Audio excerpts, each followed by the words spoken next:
मेरी पत्नी नर्स है कि आप डॉक्टर बन जाता तो उसे सिस्टर बुलाना पड़ता।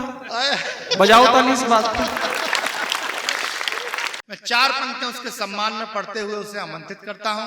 पढ़ता हूं कि सर झुकाओगे तो पत्थर देवता हो जाएगा, इतना मत चाहो उसे वो बेवफा हो जाएगा। हम भी दरिया हैं, हमें अपना हुनर मालूम है, जिस तरफ भी चल पड़ेंगे रास्ता हो जाएगा। ये रास्ता बनाने वाला कवि है। मतलब मेरे आते ऐसे खामोश हो गए जब मैं कभी नहीं हूं, कोरोना की चौथी लहर लेके आ रहा हूं। ताली बजाओ। हाँ देखो मेरे आते जो मच्छर भी आ गए सुनने। हाँ इनको पता है आगरा का कवि आया है, लेकिन आप बिल्कुल टेंशन मत लो। भाई साहब बार बार कह रहे थे आगरा से आया है, आगरा से आया है। अब मैं बिल्कुल ठीक हो गया हूं। नहीं ऐसा मैं मानता हूं। डॉक्टर साहब बैठे हैं, उनको प्रणाम करता हूं। आप आदरणीय सुधीजनों को प्रणाम करता हूं, मंच को प्रणाम करता हूं। गांव में पहली बार आया हूं, प्रारंभ होता हूं। घंटन दबाए हते माथे ते लगाए हते, धूर सने अम्मा के पांव कैसे भूल जाएं। पांव कैसे भूल जाए, वाह वाह। घंटन दबाए हते माथे ते लगाए हते, धूर सने अम्मा के पांव कैसे भूल जाएं। लबो और संटिया जा खेल खेल बड़े बड़े, नीम और पीपरा की छांव कैसे भूल जाएं।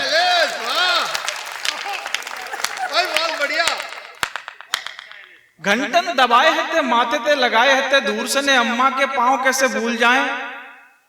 लबो और संटिया जा खेल खेल बड़े भय, नीम और पीपरा की छांव कैसे भूल जाएं। एक कई दाव में उठाए के पटक देते पहलवानी बारे, सबरे दाव कैसे भूल जाएं। एक ही बार में उठाए के पटक देते पहलवानी बारे, सबरे दाव कैसे भूल जाए। और भूल जाए सैरन की चिल्ल को 1000 बार याद, जब बताओ वो गांव कैसे भूल जाए।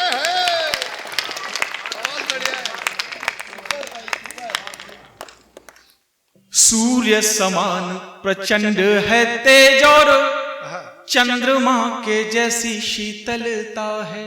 क्या बात है, वाह। धूनी रमाए हैं भस्म लगाए हैं, चंदन सी फिर भी निर्मलता है। तो आदि अनादि अनंत अखंड है, शिव से ही सत्य और सुंदरता है। दर्शन दो भोलेनाथ महाप्रभु, प्राणन को बड़ी व्याकुलता है। तो दीन दयाल निकाल के गाल के जाल, फंसे जनवान उबारे, गंगा को पावन नीर भये, जाकी एक छुअन ते समंदर खारे। तो भक्ति को ज्ञान विधि को विधान है, संकट मेरो टरे नहीं टारे। हे अरे हंत तुरंत हरो, अब कष्ट सहे नहीं जात हमारे। बहुत बढ़िया, वाह। आप लोग ताली बजाते रहिए। तो एक आयोजन हुआ भाई साहब, तो वो एक संचालक पढ़ रहे थे कि वो हमारे नेताजी ये, हमारे नेताजी वो, हमारे नेताजी ये। हमारे तब तक मुंह में मच्छर घुस गया कि हमारे नेताजी आप।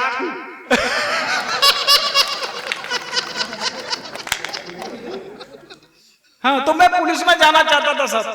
तो एक बार पुलिस में गया, मेरी भर्ती में दंड बैठक लगाई, केला दूध पिया, घुप गया। उन्होंने मेरा सीना नापा, बोलो फुलाओ, फुलाया। बोलो क्या कर सकते हो देश के लिए।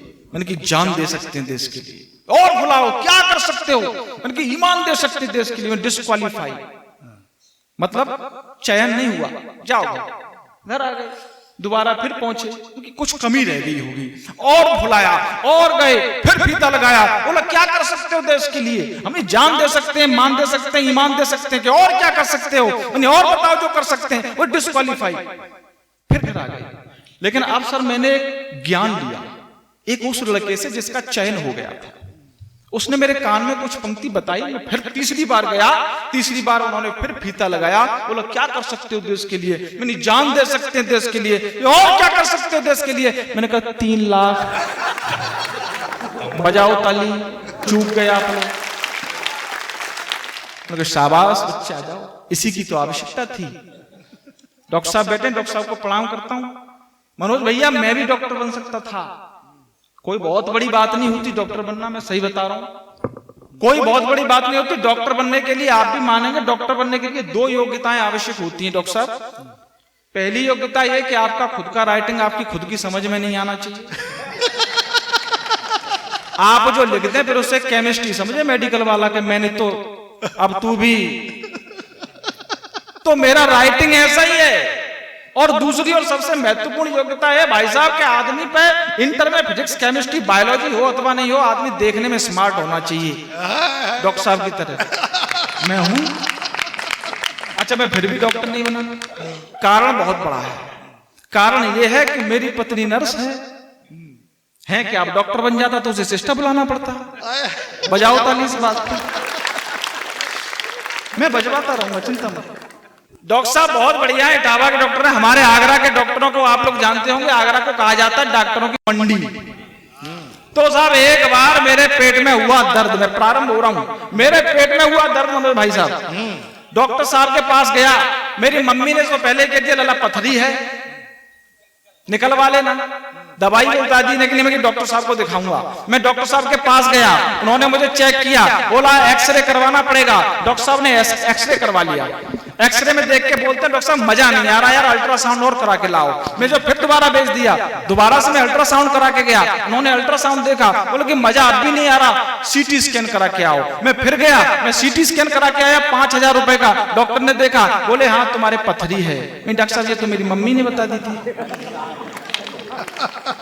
बोलो क्या ऑपरेशन करना पड़ेगा? नहीं कर दो।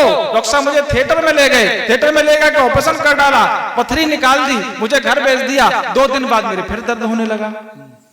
मैं फिर आया, डॉक्टर साहब ये तो फिर दर्द हो रहा है। डॉक्टर साहब ने वही प्रक्रिया दोबारा चलाई, पहले एक्सरा, फिर अल्ट्रासाउंड, फिर सीटी स्कैन। सीटी स्कैन के बाद देख के कहा अरे यार एक गड़बड़ हो गई। हमने क्या, इसमें कैंची रह गई।